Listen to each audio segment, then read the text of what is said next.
하나님의 말씀은 맛있습니다. 하나님의 말씀은 즐겁습니다. 하나님의 말씀은 생명과 행복을 줍니다. 573독 성경 통독 훈련 원장입니다. 여수 살리는 교회 임기환 목사가 하나님의 말씀을 봉독하고 전하는 시간입니다. 함께 하시면 기적이 일어납니다. 알람을 설정하시고 들으시면 좋겠습니다.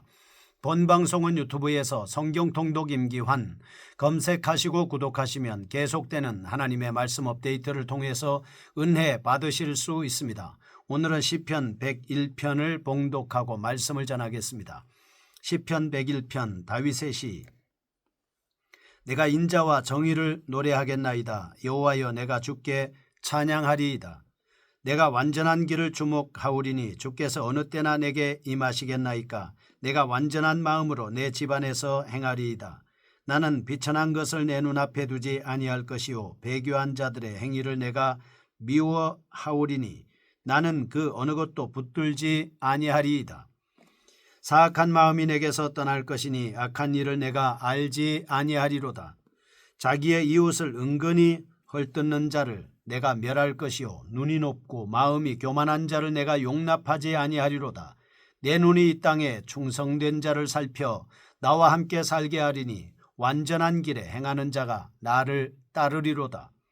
거짓을 행하는 자는 내 집안에 거주하지 못하며 거짓말하는 자는 내 목전에 서지 못하리로다. 아침마다 내가 이 땅의 모든 악인을 멸하리니 악을 행하는 자는 여호와의 성에서 다 끊어지리로다. 아멘. 시편 101편입니다. 통치자의 결의에 대한 말씀입니다. 시편 101편은 이스라엘의 왕이었던 다윗이 공의로 나라를 다스리겠다고 서약하는 통치자의 시입니다. 하나님의 통치를 찬양하는 일련의 시들 시편 95에서 100편에 뒤이어 다윗의 통치 철학이 담긴 본시가 소개되는 것은 편집자들의 의도를 잘 나타내주고 있습니다. 시편 95편에서 100편에 뒤이어 다윗의 통치 철학이 담긴 이 시를 보면서 하나님의 통치를 찬양하는 시를 배열하고 이어서 신정국 왕으로서의 다윗의 통치 자세를 배치함으로써 하나님과 인간 왕 다윗의 통치 자세를 연관시키고 있습니다.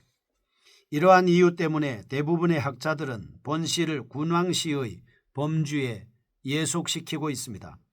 물론 2편, 8편, 20편, 110편은 이 군왕시는 직접적으로 왕에 대한 찬양이지만 사실상 여호와의 기름 부음 받음에 대한 찬양의 의미가 있습니다.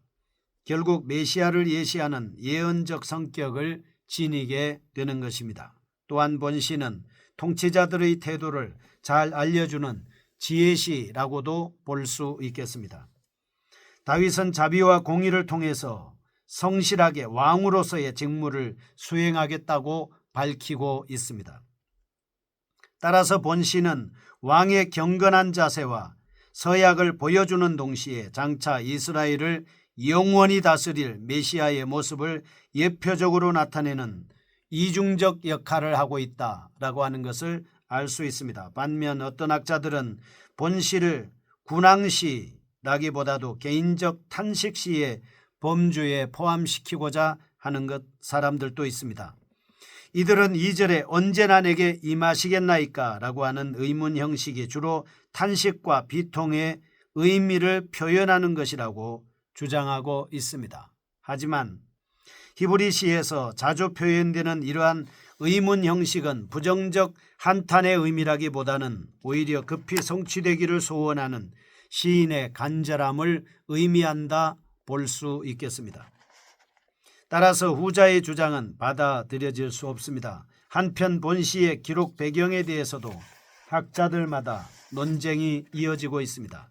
첫째, 본시는 사무엘하 6장 1절에서 11절 언약궤가 오베데돔의 집에 있을 때 쓰여졌다는 견해입니다.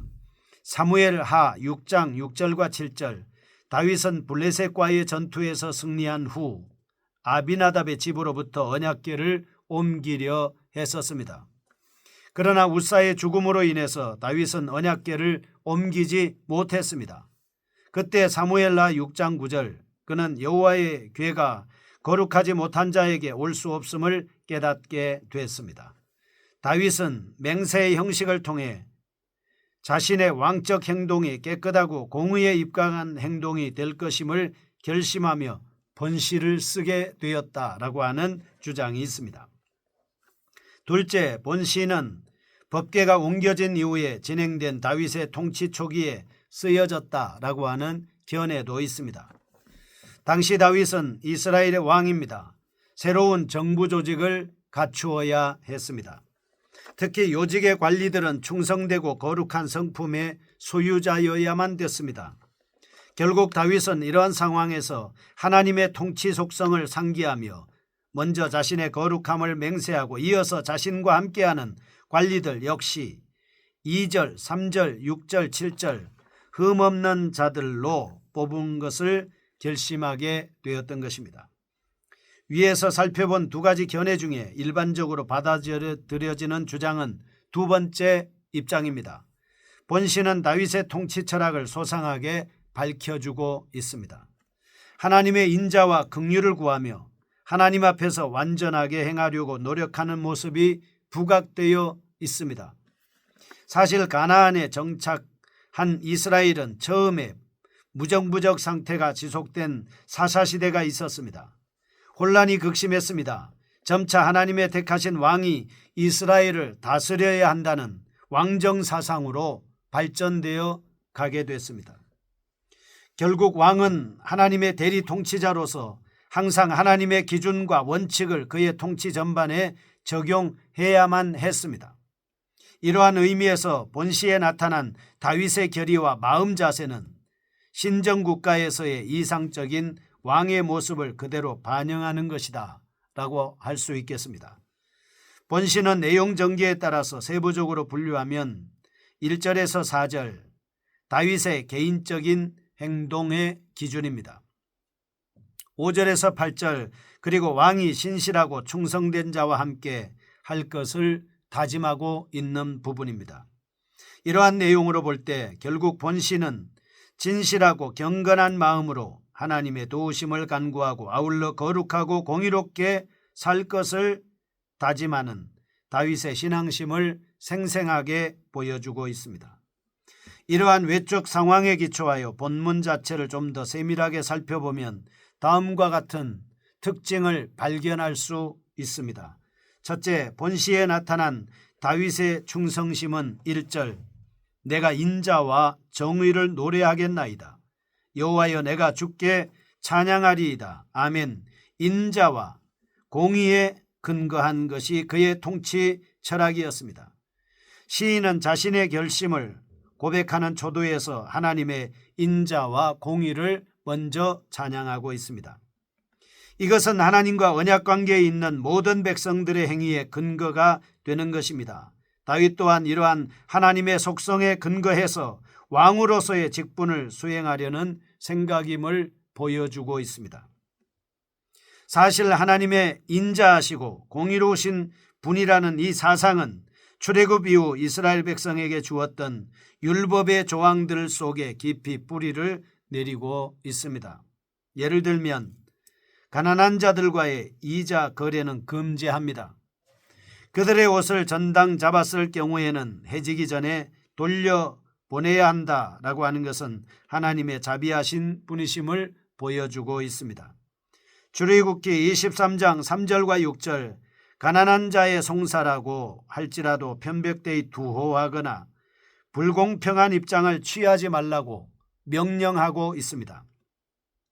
이는 결국 고아와 과부, 가난한 자들을 자비로 선대하시는 하나님은 공의와 공정함을 또한 요구하시는 분임을 단적으로 보여주는 것이다 라고 그렇게 볼 수 있겠습니다.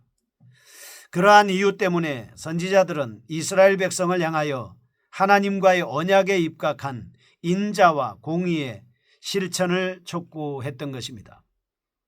그래서 1절 다윗 역시 하나님의 통치를 대행함에 있어서 그 통치 원리를 인자와 공의라는 하나님의 속성에서 찾고 있음을 볼 수 있습니다. 실제적으로 다윗은 정의와 공의에 입각해서 나라를 통치했고 하나님의 사랑의 인자에 근거해서 나라를 통치했기 때문에 그는 성군으로 볼 수 있겠습니다. 둘째, 2절에서 4절입니다. 2절, 내가 완전한 길을 주목하오리니 주께서 어느 때나 내게 임하시겠나이까. 내가 완전한 마음으로 내 집안에서 행하리이다. 나는 비천한 것을 내 눈앞에 두지 아니할 것이요 배교자들의 행위를 내가 미워하오리니 나는 그 어느 것도 붙들지 아니하리이다. 사악한 마음이 내게서 떠날 것이니 악한 일을 내가 알지 아니하리로다. 아멘. 다윗의 통치 원리의 개인적인 표준은 하나님 앞에서의 완전함이었습니다. 시인은 2절 먼저 통치자로서 자기 자신의 깨끗함과 완전함을 다짐하고 있습니다. 이러한 태도는 다윗이 중심에서 우러나오는 진실과 정직에 따라 이스라엘을 통치하겠다는 강력한 의지의 표명이었습니다. 왕은 정직해야 됩니다. 공의로워야 됩니다.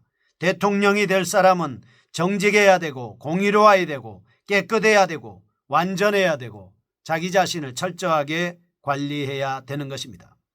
그러나 이러한 완전한 마음과 행위는 하나님의 도움이 없이는 결코 이룰 수 없는 것입니다. 시인은 주의 임재와 도우심을 사모하고 있습니다. 3절과 4절 또한 다윗은 비루한 것, 배도자의 행위, 사특한 마음 등과 같은 악한 일을 자신의 눈앞에 두지 않겠다고 확실하게 선언하고 있습니다. 이 상에서 우리는 다윗이 하나님 앞에서 자신을 돌아보아 완전하고 흠없는 마음을 갖추고 하나님의 계속적인 도움을 간구하면서 이스라엘을 통치해 나가려고 노력함을 볼 수 있겠습니다. 3절과 4절, 나는 비천한 것을 내 눈앞에 두지 아니할 것이요 배교자들의 행위를 내가 미워하오리니 나는 그 어느 것도 붙들지 아니하리이다. 공의와 정의의 입각에서 통치하겠다 하는 것입니다.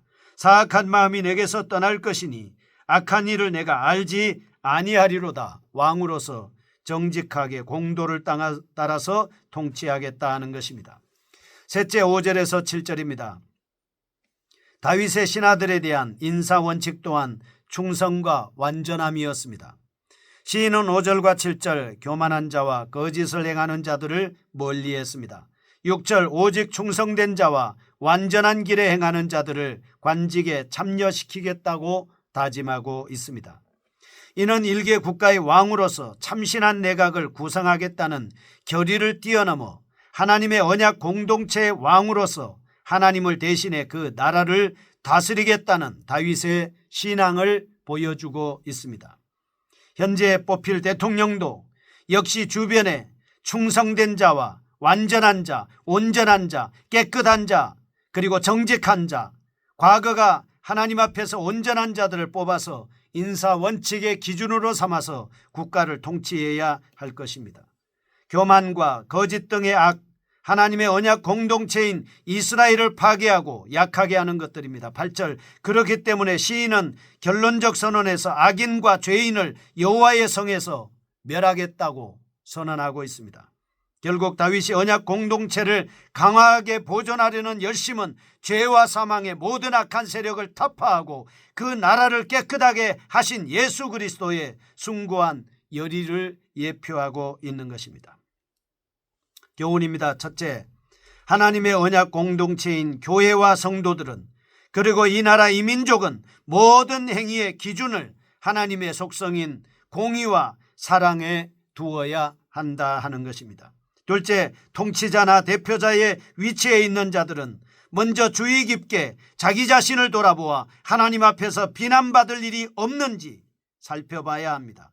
그리고 자신의 수하에 성실하고 정직한 자들을 둠으로써 정의로운 사회 구현, 온전한 통치, 온전한 대한민국이 되어야 할 것입니다. 셋째, 출애굽기 19장 5절과 6절, 계시록 21장 1절에서 8절, 그러므로 그리스도의 통치는 결국 모든 백성을 악에서 구별하여 오직 거룩한 하나님의 백성으로 살도록 해야 할 것입니다. 정직과 공의로 통치하는 나라와 민족 되게 하여 주옵소서. 예수님의 이름으로 기도합니다. 아멘. 여수 살리는 교회 임기환 목사였습니다. 지금 극동방송을 듣게 하세요. 기적이 일어납니다. 우리는 지금 생명을 전하고 있습니다.